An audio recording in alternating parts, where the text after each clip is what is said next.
Hello. Duke. That's me. You know who this is? I do not, but how you doing? Stix, man. What's your deal?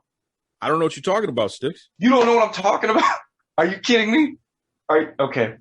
Let's back up then. Let's make it easy for you. I'm going to guide you along on this journey of stupidity. All right? Stix. I'm recording the show, so you're being recorded right now. You want me to stop this? Care. I don't care about your show, bro. This ain't about your show. This is about what you let fall out of your big mouth, bro. Okay. 2 weeks ago, who'd you have on the show? 2 weeks ago, I had a couple of people on the show. I had the Outlaw, Luke Curtis, who did an interview because we were talking about, everything, including that huge WrestleMania weekend that you guys with the GCW and all that stuff. Young Professor. Yeah, best in class. We run this town. Yeah. Young Professor was on the show. There it is. Okay. So you had a nice interview with Young Professor. You did your thing, as always. Yep. Do you remember what you said at the end of that interview? I don't know. I was talking about his wife's cakes or something. I don't know. No. You gave him a compliment that was what you do. You shine us up real nice, which is always appreciated. But you said something that got me, bro. You said something that ate me right in the gut. Do you know what you said? What did I say? You said he's the best commentator on the scene today. All right. I was in the car with him. We're driving to Tampa, and I'm listening to this show, and I have to hear you say he's the best commentator in the game today, bro. And then I texted you immediately. And what did you say to me? You said, I'm number 2. Yeah. Well, I mean, are you serious? Are you out of your mind? Stix. Are you out of your mind? Stix. Come on, man. Listen, this is being recorded. Do you want me to stop the recording? I don't care. No, leave it. Leave it. Your people, Duke Loves Rasslin Universe needs to hear this. Because every once in a while, even the great, perfect Duke Maximus makes mistakes. Right? You want to say things like I'm number 2 and he's the best in the game, yada, yada, yada, because he's got a garage full of fancy suits and matching shoes. Are you serious? Let me break things down for you, Duke. Let me give you a little learning lesson. I'm going to take you to school like the Young Professor would do, but I'm going to do it my way, all right? His whole life, the Young Professor has been told that he needs to be a broadcaster. He's got such a great voice and all this good stuff, and he should be in radio and he should be in broadcasting. Well, you know what? While he was teaching spin class to soccer moms wearing Lycra shorts to work, you know what he was doing? On the way to work, he was listening to me on the radio as part of a #1 rated morning radio show. Morning radio. You know what that is? That's the main event, brother. That's the main event of broadcasting. And you want to talk about he's number 1. He's the best in the game. I mean, listen, man. We're all supposed to be cool. I don't understand why we're. I have been disrespected enough. I'm sick of being overlooked.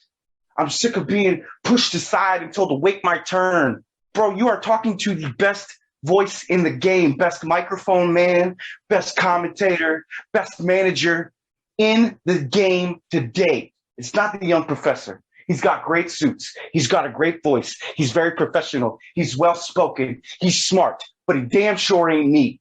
I mean, Stix, I don't know what you want me to say, man. I want you to apologize to me, man. I am not number 2. I have never been number 2 in my life. How many platinum records with your name on it do you have? How many times have you been on a billboard? How many times for years, I was number 1 in the marketplace for years?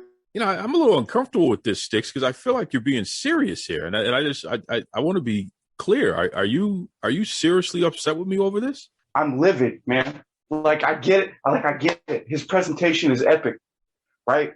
He looks all shiny and nice. But you know where he learned how to be the perceived #1 broadcaster? He listened to me every day on the way to work. What, you think I didn't rub off on him? Come on, man. I've been broadcasting since I was 17 years old. I've had a mic in my face since I was 6. But Stix, I've put you over too. You can't act like I haven't put you over. That's great, man. But what did you say? You said I was number 2. I am not number 2. All right. So I think is there something going on with you and the Professor that I should know about? You guys having problems? You know what? No, we're road dogs. I love Yo Pro, but I will never, ever be number 2. I am the best thing going today. I do more with half than most people do with all. And you know it because you see it. And I got to get disrespected by you and promoters and workers and people who look at me sideways like I don't deserve to be in the game. I am the most talented thing you have ever seen. All right, you know what, Stix? I apologize. I should have never told you were number 2. I shouldn't have done any rankings at all. How about this? You both of you guys are 2 of my favorites on the scene. Is that fair? You want to talk about credibility? You want to talk about who's the best, who's the most polished, all that, right? You know who gets the posters? You know who gets the most shine? It's YoPro. But you know who's the most credible? It's me. I have the experience. I have the knowledge. I have the awards. I have the accolades. Literally. But I got to be pushed aside and told to wait my turn and just sit over here, man. Do your thing. Be funny. If I wanted to be an announcer, Duke, if I wanted to be an announcer, I'd be the best at that too. I feel like you're trying to get me in the middle of something here, Stix. And listen, I didn't realize saying that you were number 2. You started this. Oh, my God. You started this. Come on, Stix. Really? Really, man? What? So I'm just supposed to accept the fact that you think I'm second best? That's not how this works. All right. Listen, are we going to have problems when I come down there? Because listen, man, I know your reputation. I know the kind of people that you really hang out with, and I don't want problems. So yeah, bro. Speaking of that, you want to talk about? Okay, what did you do last night? I went to bed. What do you mean? Well, you watch a little TV. You watch some of The Office. You drink a little IPA, little micro brew. You fell asleep. You cuddled with your lady. That's all nice and good, bro. I walked into the club with 0 cash. I walked out with a fat stack on a Tuesday. I make more money on a Friday night than you make in 2 weeks. And you want to call me second best? Who are you talking to, man? See, this is the thing. Everybody thinks I'm such a nice guy, right? I smile and I deal with it, and I'm low-hanging fruit. I'm a joke to everybody. I'm the easy mark in the room, right? Because you see me walk in and here it is. Here come the jokes. Here come the side remarks. Here come the sideways looks. Bro, I would be great at this. I would be the most amazing thing anyone has ever seen. When they put me in the dirt, people will still be chanting my name. And you can take that to the bank. And if you ever say anything stupid like that, bro, I will fly to Boston, put you in an armbar, make you tap faster than Bojangles on a wood floor. Okay, that is not the way I expected that conversation with Stix to go. I'm a little irritated with that, to be honest with you folks. I don't, I try to provide an opportunity for everybody to come and plug what they do. And of course, I'll say something positive about folks. The young professor is doing a great job as a commentator, as an announcer, and now as a guy who's booked a successful show. So I don't really understand why Stix came at me that way. And you know what? I'm gonna get the head honcho over at Generation Championship Wrestling on the line here, because I don't appreciate being spoken to like that on my show. So, Jeremy Gomez, the head honcho over there at Generation Championship Wrestling, I don't mean to for lack of a better term, snitch on somebody, but Stix was a little disrespectful to me a little while ago. So I'm reaching out to you now just to find out not only what this guy's problem is, but just to let you know that. And I try to be positive and put you guys over and do these things here. Matt Grafer, the young professor, he's doing a great job. So I don't really understand why Stix treat me that way, but I want to make you aware of this, Jeremy Gomez. I don't think Stix has done anything really wrong. I mean, professor. Yeah, he had a lot of help booking an awesome show that I paid for. And yeah, he does some amazing things in the ring that I pay for. And yeah, he is, an asset to the team that I put in place. But, so is Stix. And I think the professor, at the end of the day, when he's done picking out suits and crap like that, he can handle it himself. He's a big, young professor boy. All right. So, you're talking about should Stix come at you like that? I mean, Stix is a grown man too. You're a grown man too. If you guys have a problem with each other, I know where there's a ring. If you want to get in there and have a little wrestling match with Stix, if you want to get tapped out by the Stix, man, I mean, that's your prerogative, man. It's your prerogative. I'm not. Listen, man. I'm not a wrestler. Jeremy Well, Gomez. You know I'm not a wrestler. So yeah, I was giving Stix a lot of credit. He's not a wrestler either. So, he's in the business that way. I've seen some of his workout videos, so I know he has some arms on him. I'm not here to get physical with anybody, okay? I'm just a guy that talks about things, and I don't understand. I feel like there might be a little animosity between you and the professor, the way that you're talking about him. Do you have an issue with the job that he did WrestleMania weekend with that best in class event that he put on? No, not at all. I think I set him up perfectly to do a perfect job, and he executed my plan perfectly. Are you taking credit? Hold on a second. Are you taking credit for literally what a lot of people consider was the best event WrestleMania weekend of any company? Am I taking credit for a GCW show? No, why would I do that? Okay. All right. I don't know what's going on here. No, I'm not taking. I'm not Listen, taking credit for our Young Lions show at all. It was an amazing show. He had an amazing time slot. I gave him a great slot at 10 a.m. I booked him an excellent main event, by the way. Casey and Leo, shout out to you guys. Thank you for doing my 10 a.m. show. It means a lot to me. It means a lot to the professor and all the guys. But no, I wouldn't take any credit from Prof for doing the show. It was an amazing, amazing job, especially at 10 a.m.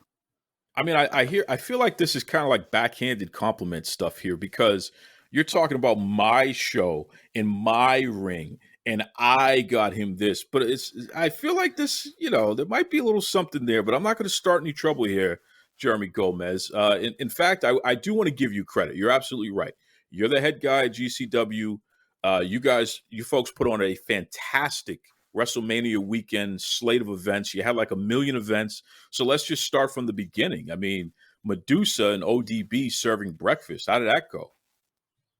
It was good, man. ODB can cook her ass off. Number one, she does my food truck things too, and she cooks, man. Luckily, Medusa knows how to cook eggs because me and ODB both know how to cook eggs very well. So Medusa, the Hall of Famer and the awesome person that she is, came in and she handled that nice. But then ODB handled it, I guess, from the after breakfast was over. She was also cooking till like 2 in the morning. And she held it down all day, dude. It was good. I think the only thing I ate all day was a cup of her barbecue, and it was amazing. And then you had GCW Rising, best in class with the young professor. I'm not asking you about the fact that it's your company and your ring, and you know what I mean, and you're whistling Dixie or whatever the hell you're saying here. I just want to know what did you think of the overall card there and how it was executed there. The card was good, man. It was executed, I think, the way it should be. It started on time. It finished on time. It flowed. Everything was on time, which is like, I keep saying that, but that's like super important for a show. Everything be on time. Sounded good. Professor was good on his announcing and his commentary as per usual. Everybody did exactly what we asked them. Of all the people on the show, I think every single one of them had promos and everything in, like professionals. So I couldn't be happier with it, man. It was a good show. It all worked out exactly the way we thought it should on a perfect day, and it stayed that way. So that was awesome. So tell me about the event that preceded that, because there was a lot going on. I mean, literally just looking at all of the graphics and flyers that were made up for the 2 days there, I was just completely like, what the hell? So what went on from that morning show going forward? It's a little bit chaotic, but everything, I say that, but it really wasn't for everything that was going on. We had that show.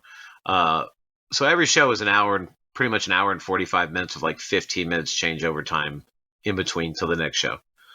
We had the next show, hour and 45. Then the next show, an hour and 45. Then the next show, an hour and 45. Then finally got to the second GCW show. And then after that, we had the Ladies Night Out show that was supposed to start around midnight. And that was another hour and 45 minutes. So we had that going on. We had all the live streaming going on at the same time. We had, changeovers, like I said, in between the show. Then we had a trivia contest going on in another room. Then we had some meet and greets of Medusa and ODB going on in another room and some other meet and greets going on. Then at another place in the bar, we had Kayfabe Kitchen, which is a cookie show with Chef Manny Fresh. That was going on at the same time.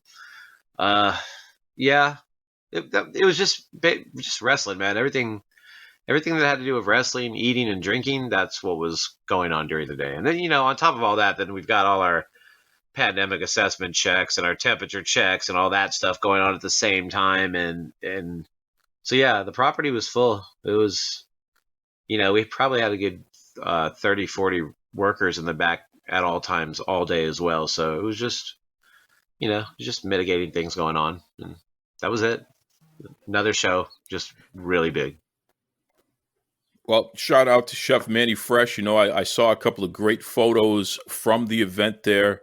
In fact, our friend River Horse Photography, our friend Alan Roulette, he took some great shots of everyone, including Chef Manny Fresh. So that was an interesting combination. This whole concept of food and wrestling put together is just so cool.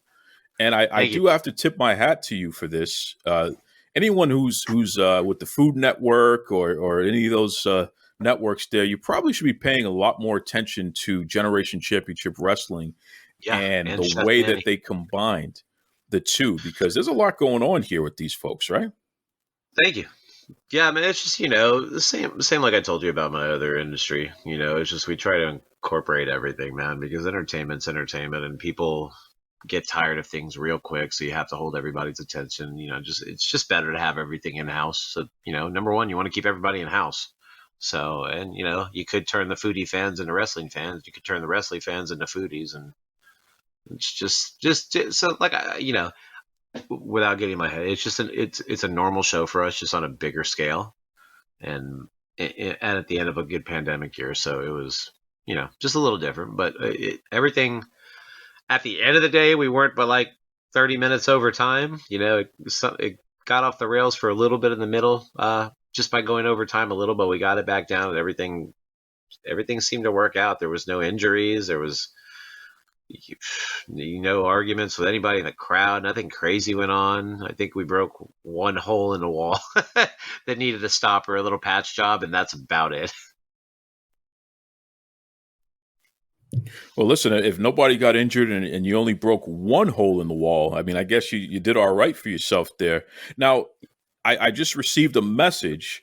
Let me tell you something. Stop the Presses Thursday, okay? Today, we're talking about the 22nd of April is Jeremy Gomez's birthday. Happy birthday, man. I didn't know you were born April 22nd there. I wasn't. I was born on April 20th. GCW 420, man. I was born on 420. That's where we started from. April 20th. Oh yeah. No. Sorry I got a message saying that. Yeah. Oh, who messaged you, Professor? That makes sense. You're not going to blame. Come on, Gomez. Don't blame the professor for everything. Sounds about right.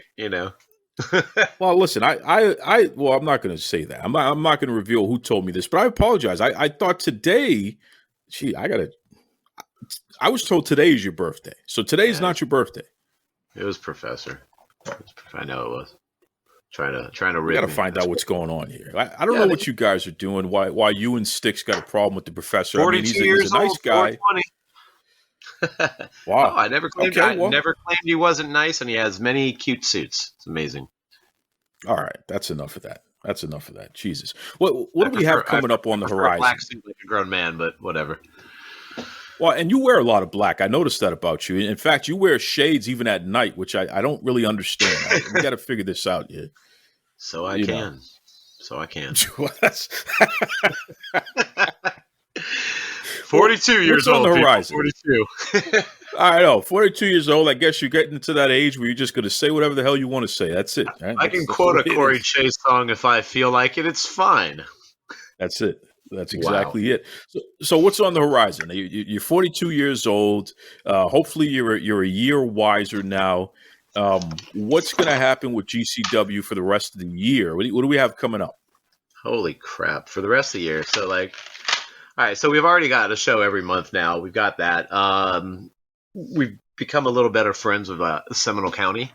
In the last couple of weeks / months, we did a good fundraiser with them and Matt Morgan. The other day, we helped raise about $85,000 for Advent Healthcare and his opioid addiction program. So we got some friends in higher places now, which is good, man. Something you always try to shove down my throat, get them friends in higher places. So I think we're going to start doing a couple more charity things with Seminole County. And we've now the venue in Tampa, who's actually texting me right now about the hole in the wall. Uh, um, I think we're going to do a couple more things with them coming up too. Like I wanted to do, we were going to do, Halloween in Vegas. But I think we're going to end up staying here and doing Halloween in Tampa. So I think we're going to be at the venue we were at from the Mania show. And I think we're going to do like a big Halloween like party / wrestling show / like, our event's called Dead Man's Party. So I think it's going to end up, in my mind, it's turning into some crazy like Halloween like style gothic ball kind of thing with like wrestling in the middle of that and costumes and fire and stuff. But that's in my head so far. So I think we're going to do that, and we're going to continue to be out of CrossFit Exalted in Sanford pretty much every second Saturday of the month. We did have an EC3 seminar coming up this weekend. It might get pushed back a little while because it was awfully quick after Mania. We're pretty cool with EC3 now. He liked the way we handled things backstage. Thank you. We did our best, sir. So we're going to start doing a couple seminars of EC3. It's more like a seminar that travels, and I believe that the concept is it's going to end up in some bigger things, like a bigger like giant event kind of deal. So got some doors opening up, man. We're finally starting to get all of our stuff up on the internet, all our matches. So we're working on our YouTube page right now because we're only at like 400 subscribers, and I'd love to get that monetized, and that's like 4,000. So working on that, just working on, coming out of the pandemic, and I know it's not over, but coming out of the pandemic as hard as we can and pushing, our Diamond division forward and pushing the men's division forward. And we're just trying that out, dude. Just, we think we survived. We survived our Mania show. I think we did pretty damn well, actually. And I think we cut into everybody else's market share pretty well. So that made me happy. And that's it, man. Keep pushing forward. Try to keep my mouth shut as much as possible. Look, legit, I was in character for the beginning of the show. You know that. Mr. Gomez. I've been trying to step out of character a little more and only staying in it during the show. So, I'm just trying to be the more professional, more us company and not worrying about everybody else and what they think. And, so understanding that we need to be a little more humble because people are looking at us now and people are looking up to us now. And I think the Mania weekend proved that. I think it proved that we can hang with anybody, and we did it for 16 hours. So that's what we got going on for the remainder of the year. Keep pushing forward, keep pushing our stars forward, keep pushing our women's division forward because, I don't know if you guys have watched the major shows lately, but I'm gonna go ahead and say it. The fact of the matter is, if you work Generation Championship Wrestling and you work here consistently, you're gonna end up on one of the bigger shows because they're watching us, they're pulling from us. They have all our stars on there, and our stars are making their show the better place. So that's our goal. Keep doing that, and yeah, that's it, man. Working hard. Well, one of the things that I was pretty surprised at and pleasantly surprised at was the fact that Pro Wrestling Illustrated, they retweeted Layla Gray, her appearance here on the Duke Loves Rasslin podcast, and we talked about GCW, and you actually featured her WrestleMania weekend. So that was really interesting. Just the fact that, like you said, more people are paying attention to GCW. You guys are getting a lot of buzz. A lot of people are focused on the matches that you have and talking about how the great quality. The fact that you have such a diverse card all of the time, the fact that you take women's wrestling seriously, Queen Aminata, I mean, she's a star, and some of the high profile things that she's doing is so fantastic because, GCW legitimately has been the promotion that has essentially put her on the map, and she's taken the ball and she's really running with it, which is just great to see.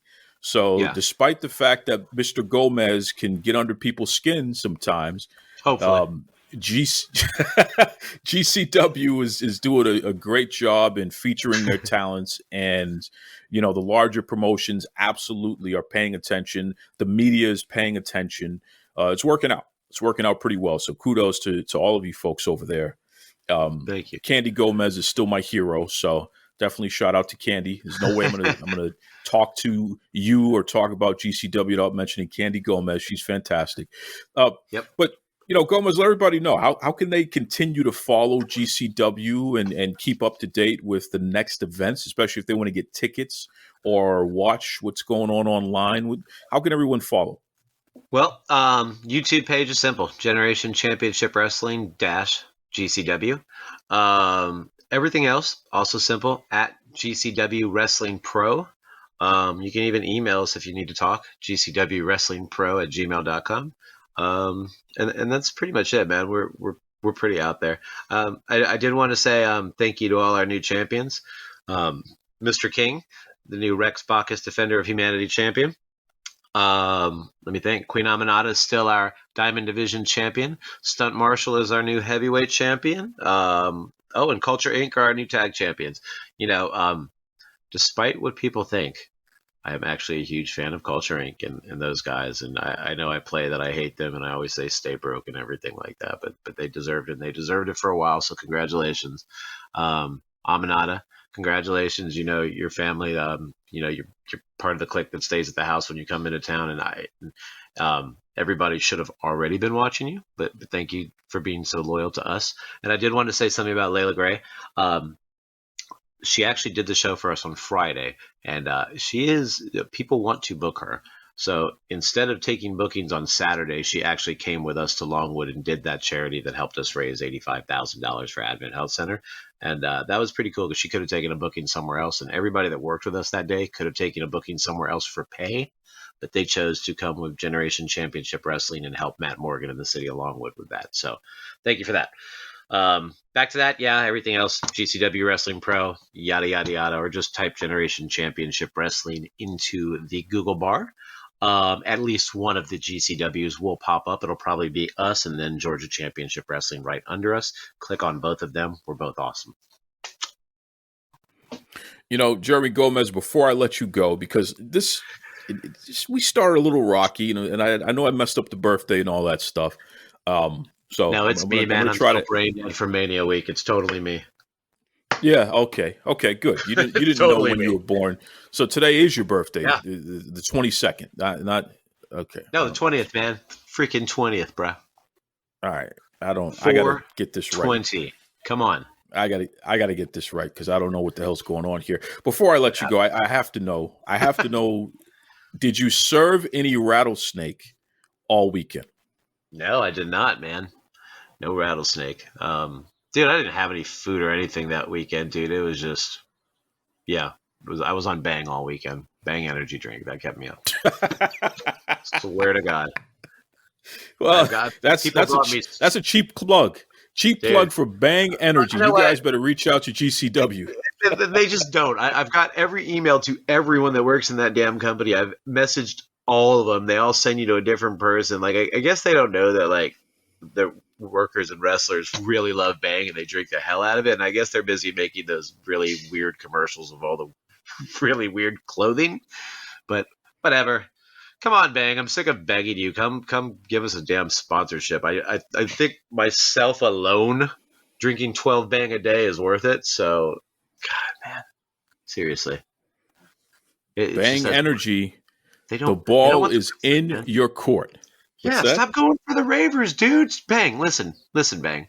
Ravers don't need Bang. They need water so they don't die. If you give them Bang, they're going to die. That's a bad look on the company, man. Their heartbeats are already kicking, dude. They don't need beta-alanine and freaking and creatine and stuff like that. You know who needs that? Wrestlers. We love that crap, dude. We literally take pictures of your product and put them on our Facebook page every day just to be like, oh, I had a Bang. So, come on. Throw us some Bang money, man. We'll do you proud. GCW, Generation Championship Wrestling, and Bang. Imagine that. We're already at every show. Hi, this is Earl Oliver from Sully's Vintage Wrestling. This is Raj Giri with WrestlingInc.com. This is Sean Reed, boxing writer and undercover low-key wrestling fan. And you're listening to Duke Loves Rasslin. Woo!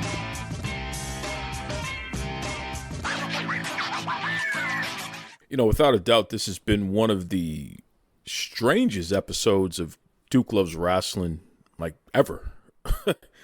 Ever. We're creeping up on the 5-year anniversary of the show, and I have commentators like Stix and promoters like Jeremy Gomez who are calling me out on my own show. Like, what the hell is going on here?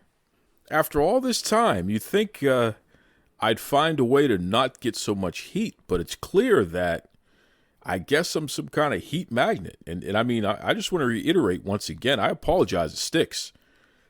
I don't want any problems. I mean, this guy, you know, he's involved with the whole nightlife community, and some of the folks that he hangs out with, you know, they're not the type of people you want to play games with, especially down there in Florida. And, you know, I'm a guy that prides himself on being able to go around the nation freely and around the world freely. Like, I don't want any problems, man. Especially with some of those tough customers that Stix is very much affiliated with. So I apologize, Stix. I didn't mean to call you number 2. I will reevaluate the way that I put other people over and make sure that I'm not making others like yourself feel bad when I do that. Or I'm not saying you feel bad. Hold on. Here we go. I'm gonna create another situation here. The moral of the story is I apologize. Less is more. I don't want any problems there. If anyone has anything to say, he is Stixman92 on Instagram, STIXMAN92. So if you want to let Stix know how you feel about him coming on Duke Loves Rasslin podcast and essentially chewing me out this week, you can send all of your feelings and thoughts to him, Stixman92 on Twitter. Jesus, my goodness. You know, I went viral again. Surprise, surprise. Went viral again. I was tweeting about AEW. You know, I tweet about wrestling every day, so what else is new? But something happened that really made me scratch my head. And I'm gonna end this show this week on this note here. We had Britt Baker reveal herself to be the number 1 contender to the AEW Women's Championship. And I thought that was a little ridiculous because Thunder Rosa made Britt Baker bleed, sweat, and pay the price of a wrestling lifetime a couple weeks ago. Main event of Dynamite, right? That match that they had where Thunder literally gave Britt Baker all that she could handle and then some, and Thunder Rosa defeated her. Okay, the referee counted 1, 2, 3. So I complained about this, or at least I inquired about how the hell is this possible for her to be number 1 contender. It's a little ridiculous, right? And the humanoids, the ham and eggers, the pencil neck geeks, they all lined up. Because anytime the Duke has anything to say about AEW, it's as if somebody slapped somebody's favorite uncle or something.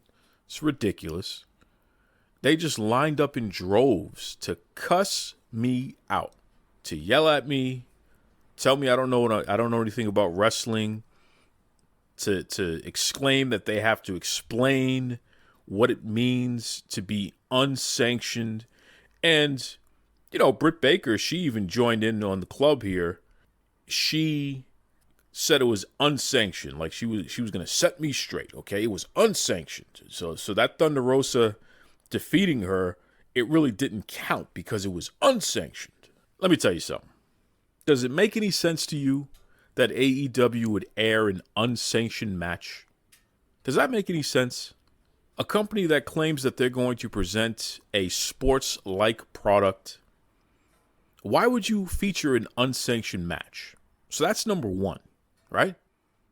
Why would you allow an unsanctioned match to happen in one of your rings? And then you air it on your television show, which costs money, by the way. And you have your commentators and your referees. They all participate in this unsanctioned thing. Does that make sense? What is sports like about that? I asked the question and received in less than 24 hours 115,000 plus impressions. Okay? People were looking at what I had to say. People were responding. People were retweeting. People were going completely off. They were engaged. They were upset for the most part. There were very few that understood the point I was making. The vast majority of these humanoids who have less than 200 followers, I'm sure Tony Khan in his phantom accounts on Twitter is part of this club here. These phantom people, they had a whole lot to say to me about that. Oh, you don't know you don't know what unsanctioned is? What's wrong with you, man? Doesn't count, man. Well, why the hell is AEW featuring matches that don't count? And how is this match, Thunder Rosa and Britt Baker, how is that an unsanctioned match, but the exploding barbed wire death match was a sanctioned match? How does that work? Right? That exploding barbed wire death match, that counted against Moxley and counted in favor of Kenny Omega. How did that work? How is that possible? How does that make sense? Is it because they're women? And because AEW does not feature women in the main event, so as a result, it has to be unsanctioned in order for them to feature women in the main event? Is that what this is about? I don't get it. I don't get it. So I asked the question, and like I said, the humanoids, the ham and eggers, the pencil neck geeks lined up in droves, and the tally is still going very, very strong. It is not letting up anytime soon. It's probably about 2 hours before we'll officially hit 24 hours since I've posted this thing, and I'm telling you, 115,453 impressions, because people are upset that I had the audacity to question the nonsensical booking that occurs in AEW. I don't get it. I don't get it. And I don't get why the humanoids want to defend this stuff. It's not. It's silly is what it is. It's silly. Why would you feature an unsanctioned match? How does that make sense? You're going to listen. Pro wrestling is supposed to be a fight, right? At least two people are supposed to be opposing forces. They're fighting for something. If the fight is unsanctioned, why would you air it? Does that make sense? And if you have competitors who you care enough about to feature and pay to do a job, why would you ever allow them to have an unsanctioned physical interaction with one another? That does not make sense. You're losing money that way, right? Because they're going to hurt each other, and they did hurt each other. So, forgive me. I have this thing where I'm trying to apply logic to something that I was told. It was marketed to me that it was going to be logical. It's supposed to be groundbreaking. It's supposed to revolutionize. It's going to be alternative in pro wrestling. It's the alternative, all right. It is the least sensible product going today, especially on television. All Elite Wrestling does not make sense, and the reason why it doesn't make sense is because you have a guy in Tony Khan who does not know what he's doing. And listen, I've never been a pro wrestler. I've never owned a wrestling company. I've never been the president of a wrestling company. I never will. So I don't know what I'm doing either. But I at least have enough sense to have checks and balances if I was ever in a position where I'm influencing something like this, right? On this show, there are plenty of pro wrestlers and bookers and promoters who listen to the show and critique the show and who have helped me through the years refine the show and the content that's on this show. I don't sit here and act like I know everything. I don't. That's why I interview people. I don't know anything, quite frankly. I interview people who know stuff, and they educate everybody, including myself. And that's how I start to gain an understanding of something, right? And in that sense, they act as a checks and balances system for me. They help me not go too far down the line thinking I know what the hell I'm talking about when I don't. I rely on the knowledge of the experts. And that's what puts me in a position where I'm a lot closer to what the hell I'm talking about than not. Because the experts have educated me enough to have some kind of clue, right? Checks and balances. What the hell are the checks and balances in AEW when they're featuring unsanctioned matches? But at the same time, they're doing exploding barbed wire death matches that they sanction. Nonsensical. Garbage. That's what it is. Garbage. Tony Khan is a complete disappointment in every stretch of the imagination as it relates to pro wrestling. The best thing Tony Khan ever did was write a bunch of fat paychecks to wrestlers and other personalities within the pro wrestling industry. And listen, I'm not going to knock it. All of you guys go get your money, okay? Is he a money mark? Well, it's not his money, it's daddy's money. But, you know, you do the math here. Who the hell ever told this guy he should be booking anything when he's featuring unsanctioned matches on a program that's supposed to provide a sports-like feel to it? Well, the last time I checked, I haven't seen a damn sport in the history of sports that would ever air an unsanctioned match and apply their referees and put it on their television spot, because that's illegal. They would never do that. And it doesn't make sense. You might as well sanction it so you can make money off of it. And we know you made money off of it, Tony. So calling it unsanctioned is idiotic.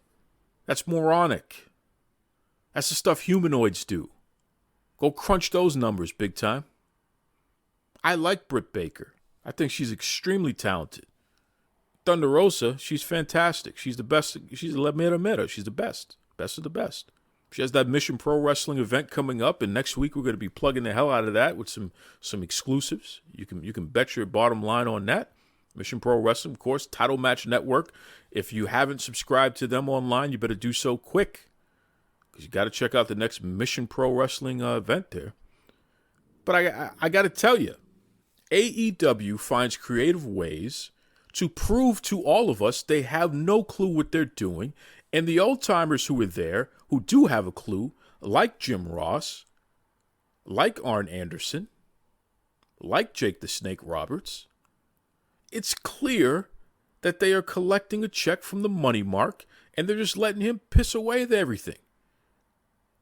That promotion has a real opportunity to last and to make a true impact on this industry, no pun intended. But we're doing unsanctioned matches. What the hell? And they'll tell you that they don't run a sloppy shop and that they don't insult the intelligence of the audience. Isn't that right, QT Marshall? Isn't that what you say? We don't insult the intelligence like everybody else, like the other company does. But you're featuring unsanctioned matches. Thunder Rosa versus Britt Baker was unsanctioned, but QT Marshall and Billy Gunn were featured on Dynamite. What the hell is going on? Billy Gunn and QT Marshall had a match against each other. Are you kidding me? On Dynamite. They took up TV time. Are you kidding me? This is the kind of stuff that Tony Khan books, including exploding barbed wire death matches that he sanctions. I just, whatever. It's a joke. You ceremoniously, you're taking a you-know-what on the entire industry when you do nonsense like this. Pure nonsense. And then you have creepy uncle that likes to kiss people on their heads, and he gives, 20 thumbs up ratings.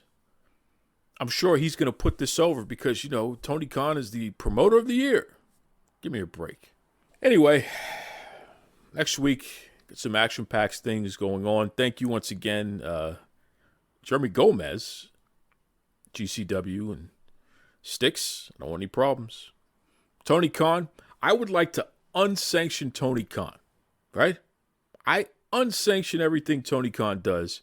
That son of a gun, he needs to just get away from, take the pencil out of his hand. He has no business booking because he has no clue what he's doing. And for all of you that sit around and don't tell this guy he doesn't know what he's doing, you're just bleeding the money mark. And in that sense, you're killing the town. And that may be good for you, but is that really good for the industry? Probably not. So, I'll piss off the entire industry right now, or at least AEW portion, by playing the closing of this show by none other than the voice of all elite wrestling, Mr. Tony Schiavone. You're welcome. Mr. Tony Schiavone, and we're desperately out of time on Duke Loves Rasslin.